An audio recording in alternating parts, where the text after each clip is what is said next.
क्या हुआ? आज तुम इतनी उदास क्यों लग रही हो? मन नहीं लग रहा है क्या घर में तुम्हारा? कोई बात है? मुझे बताओ।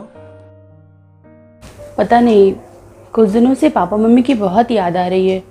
सोच रही हूँ कुछ दिनों के लिए मायके हो आऊँ। मायके? ठीक है, जाओ, चली जाओ मायके। थोड़ा चेंज भी हो जाएगा तुम्हारे लिए। माँ जी, अगर आप कहें तो मैं कुछ दिनों के लिए अपने मायके हो आऊँ। अरे अभी कुछ दिनों पहले ही तो तू अपने मायके गई थी। क्या अच्छा लगता है इस तरह रोज रोज मायके चली जाना? माँ जी, मुझे अपने मायके गए हुए 6 महीने हो रहे हैं। अच्छा ठीक है, चली जाना। जा पहले खाना तो बना दे और दीपक को तो आने दे ऑफिस से, कि बिना उसके आई चली जाएगी अपने मायके। ठीक है माँ जी।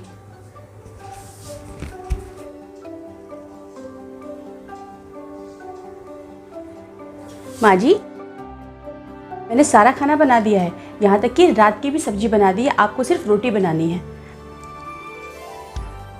माँ जी, अब मैं चली जाऊँ मायके अपने? अरे बहू, तूने तो एकदम आफत करके रखी है, मायके जाना है मायके जाना है। अरे दीपक से बिना पूछे तुझे मायके भेज दूं क्या? आने तो दे उसे ऑफिस से। माँ जी, उनसे तो मैंने रात में ही पूछ लिया था। उन्हें कोई एतराज नहीं है मेरे मायके जाने से, बस आपकी परमिशन चाहिए। अच्छा, तूने मुझसे पहले उससे ही बात कर लिया? ठीक है भाई, जब दोनों पति पत्नी ने मिलकर डिसाइड ही कर लिया है कि तुझे मायके जाना है कि नहीं जाना है, तो भला मैं कौन होती हूँ तुझे मायके जाने से रोकने वाली? जो मन करे वो कर, जा।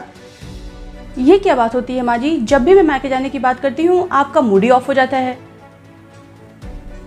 तेरे आने से मेरा बेटा बदला है, नहीं तो मेरा बेटा बिना मुझसे पूछे कोई भी काम नहीं करता था। तेरे आने से वो बदला है। तुझे अंदर अंदर भरती रहती है मेरे खिलाफ। मेरी कोई वैल्यू नहीं रह गई है अब घर में। सब समझती हूँ मैं। तुम बहुओं का तेरा चरित्र मैं बहुत अच्छे से समझती हूँ। तुम लोग अपने पति को अपनी मुट्ठी में करना चाहती हो। मुझे कोई फर्क नहीं पड़ता तू मायके जाए चाहे ना जाए। माँ जी, मुझे भी अपने मायके जाने का मन करता है, अपने पापा मम्मी के साथ रहने का मन करता है। 6-6 महीने के बाद तो जाती हूँ। जब भी मायके जाने का नाम लेती हूँ आपका मूड ही ऑफ हो जाता है। ताना मत मारो बहू, मैंने तुझे मायके जाने के लिए मना नहीं किया है। मैंने सिर्फ इतना कहा था कि दीपक के आने के बाद तू मायके चली जाना। तो हाँ भी तो नहीं कहा है आपने माँ जी। जुबान बहुत चलने लगी है तेरी। आने तो दीपक को, आज तेरी खबर लेती हूँ। अरे क्या हुआ? तुम गई नहीं अपने मायके? तो क्या करूँ, मेरे मायके जाने के नाम से आपकी माँ का मुँह ही बन जाता है। नहीं गई मायके। चलो अच्छा किया तुम नहीं गई। मेरा भी मन नहीं था तुम्हें मायके भेजने का। एक बात बताइए, आप एक दिन भी अपने पापा मम्मी को छोड़ के नहीं रह पाते हैं। वो घर की याद सताने लगती है। और हम लड़कियां 6-6 महीने अपने मायके नहीं जाती हैं, अपने पापा मम्मी के साथ नहीं रह पाती हैं। क्या हम लोग का मन नहीं करता अपने माँ बाप से मिलने का, उनके साथ समय बिताने का?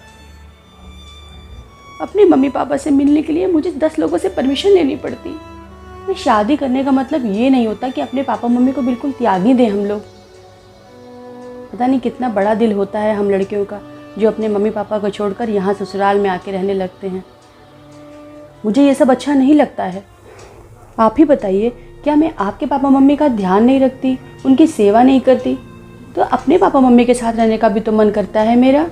जिस तरह मैं आपके माँ बाप का ध्यान रखती हूँ, क्या आपने कभी मेरे पापा मम्मी का ध्यान रखा है? कभी उनके पास गए हैं समय बिताने के लिए? कभी उन्हें एक फ़ोन किया है? नहीं। सारा फ़र्ज और सारी जिम्मेदारियाँ बहुओं की होती हैं। दामादों की कोई जिम्मेदारियाँ नहीं होती और ना ही कोई फ़र्ज होता है। मैं कल ही जा रही हूँ अपने मायके, पूरे 15 दिन के लिए। जैसे भी मन करेगा आप माँ बेटे मिलके घर संभालिएगा। तुम ठीक कह रही हो, तुम जाओ अपने मायके। मैं यहाँ कैसे भी करके मैनेज कर लूँगा। सही बात है, मैं भी गलत हूँ यहाँ पर और थोड़ा स्वार्थी भी। लेकिन बहुत अच्छा किया तुमने जो अपने मन की बात मुझसे कह दी, वरना मैं तो कभी समझ ही न पाता कि मैं कहाँ गलत हूँ। सही बात है, दामाद के भी कुछ कर्तव्य और फर्ज होने चाहिए। तुम जाओ, बल्कि मैं खुद तुम्हें चलूँगा छोड़ने तुम्हारे मायके। सच आप चलेंगे मेरे साथ? हाँ बिल्कुल चलूँगा।